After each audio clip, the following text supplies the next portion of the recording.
आज ही देखें, इस टाइम हम city court Karachi bar association में मौजूद है। जब अब से कुछ देर पहले एसयूपी के सरबराह ज़ैन शाह आए थे और कराची बार में उनको एहतजाज के हवाले से दावत दे के गए, जबकि कराची बार ने हिमायत करते हुए कहा है कि बिल्कुल हम कल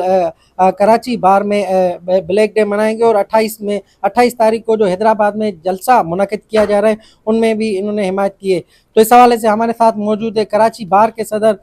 आमिर नवाज वरायत। उनसे बात करते हैं कि उनका क्या कहना है। क्या कहेंगे आमिर भाई, आपने हिमायत की है और 144 भी हुकूमत की जानिब से नाफिज किया गया, अगर कोई गिरफ्तारी होती है तो क्या लाएमल होगा? देखें, मुझे नहीं लगता है कि हुकूमत को कोई गिरफ्तारी करनी चाहिए,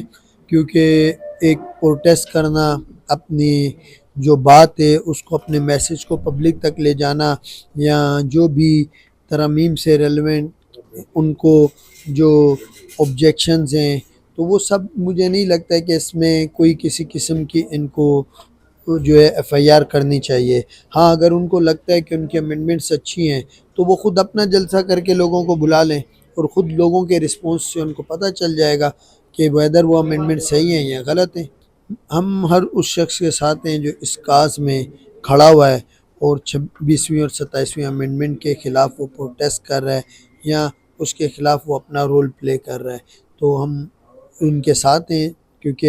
ये एक गैर आइनी अमेंडमेंट है जिससे हमारे आइन का जनाजा निकल चुका हुआ है। जी बिल्कुल, देखें, सिंध यूनाइटेड पार्टी के सरबराह का ज़ैन शाह आए थे और उन्होंने यहाँ पर दावत लेके आए थे, तो कराची बार की जानिब से उनकी हिमायत की गई और ये हिदायत की है कि तमाम जो बाहर से वहाँ पे कल ब्लैक डे मनाया जाए और 28 तारीख को जो हैदराबाद में जलसा होने जा रहा है उनकी भी कराची बार ने मुकम्मल तौर पर हिमायत की है। जी।